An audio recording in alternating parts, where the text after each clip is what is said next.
So readings. For good reasons, I'm going to continue the readings, but I'm going to do it differently this time. I'm going to be talking about readings that I have done. I'm going to talk about readings I have done.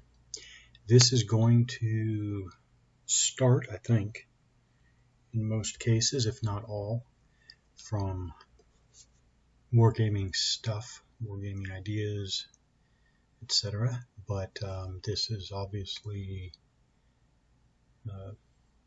almost invariably going to pull in work stuff as well, but should be related stuff. So here's an example.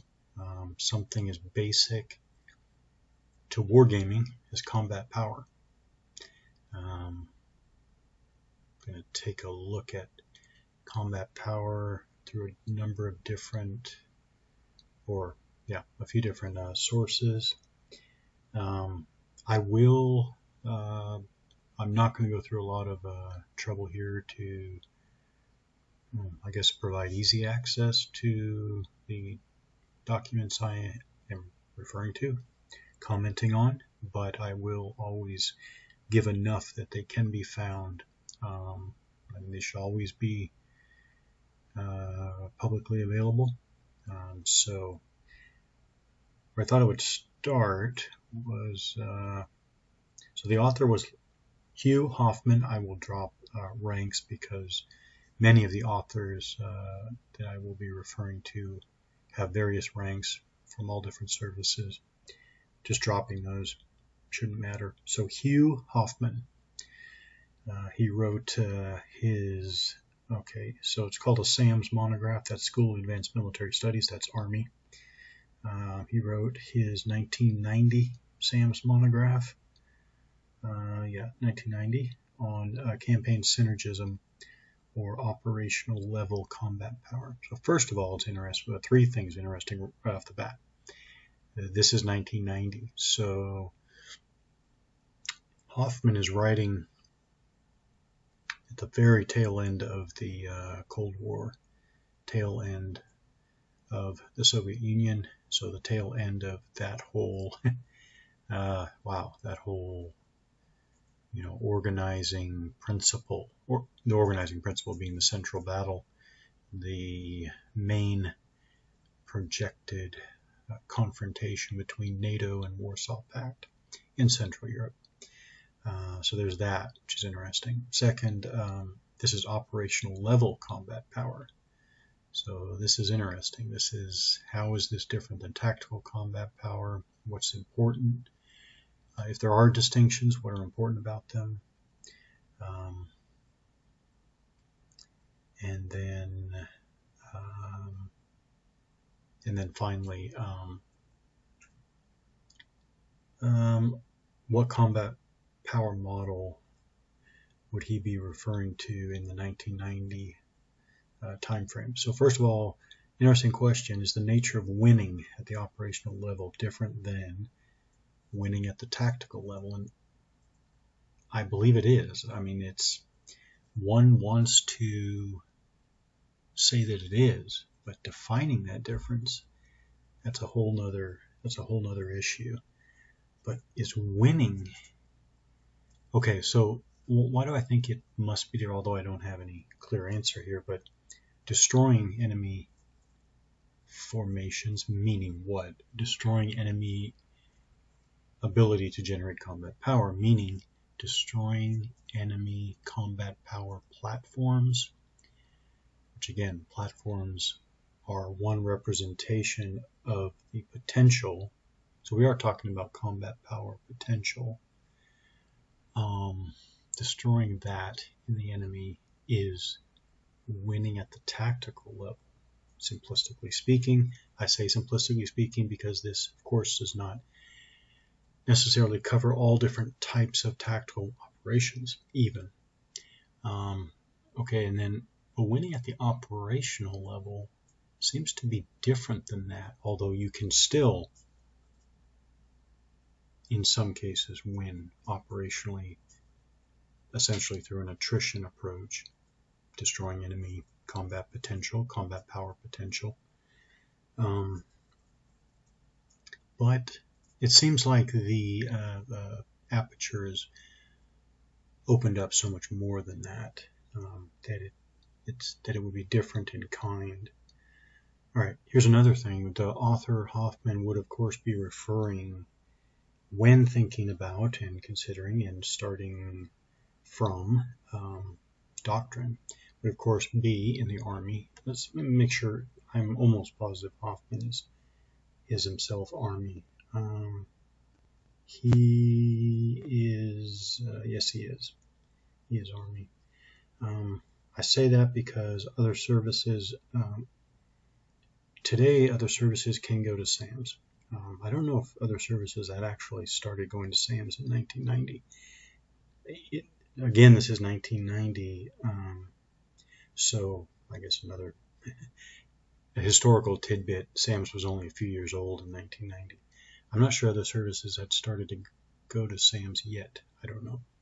But no, Hoffman was in between. So when he's talking about and thinking about and beginning his analysis of operational combat power, he's thinking of current doctrine, which in 1990 would have been the 1986 Field Manual FM 100-5 operations. That is also significant.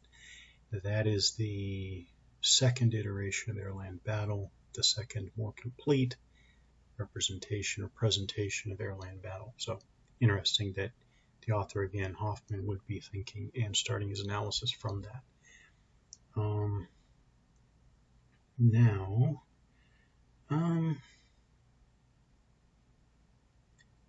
So at the tactical level, it seems like more combat power, all other things being equal, dominates and destroys and wins over, the weaker relative combat power at the tactical level, all things being equal. But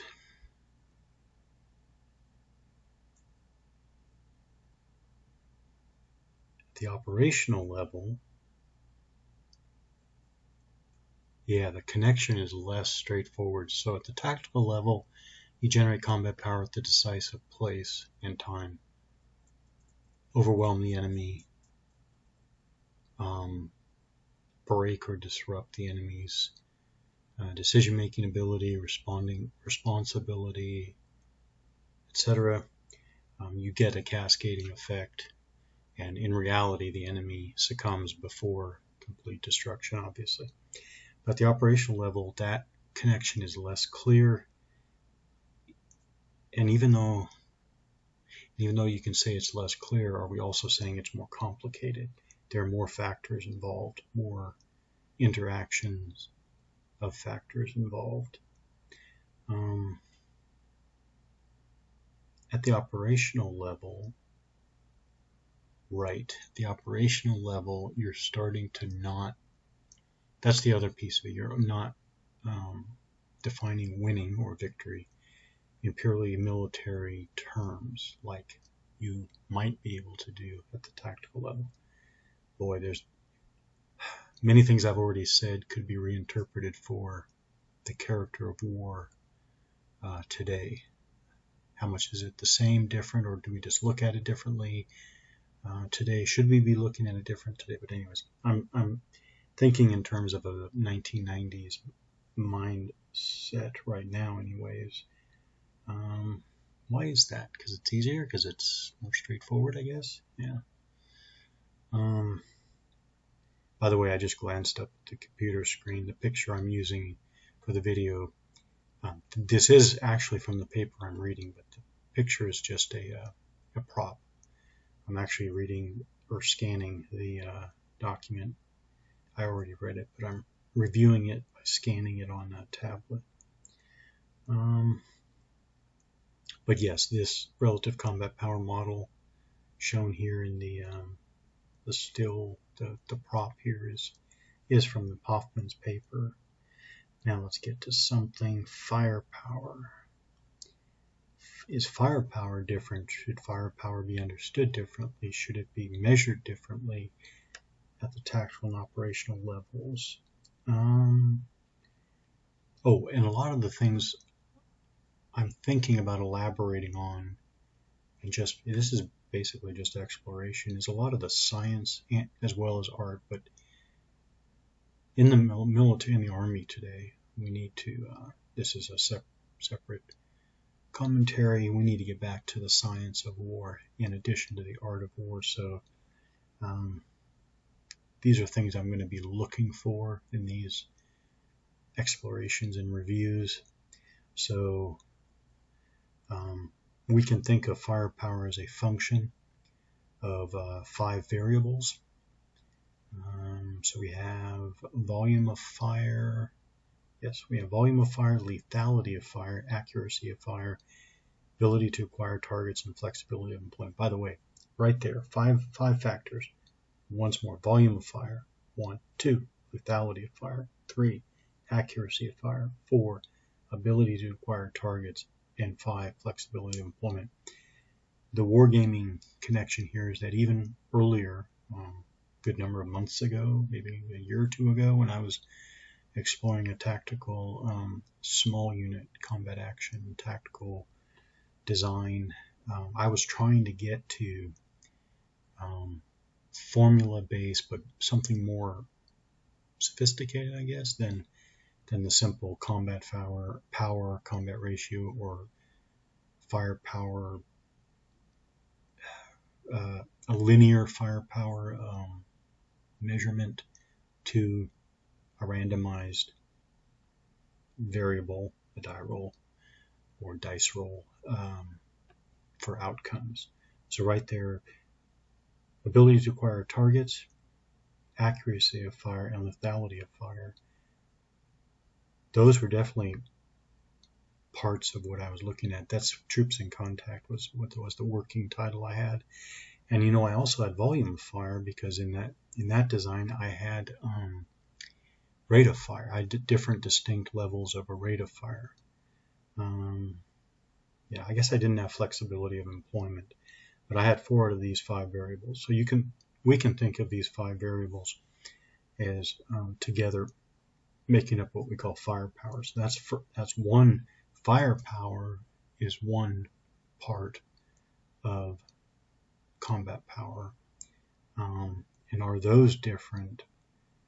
Are those variables different at the different levels of war? So are they different at the operational level versus the tactical level? These are not going to have any particular stopping points, more like suspension points.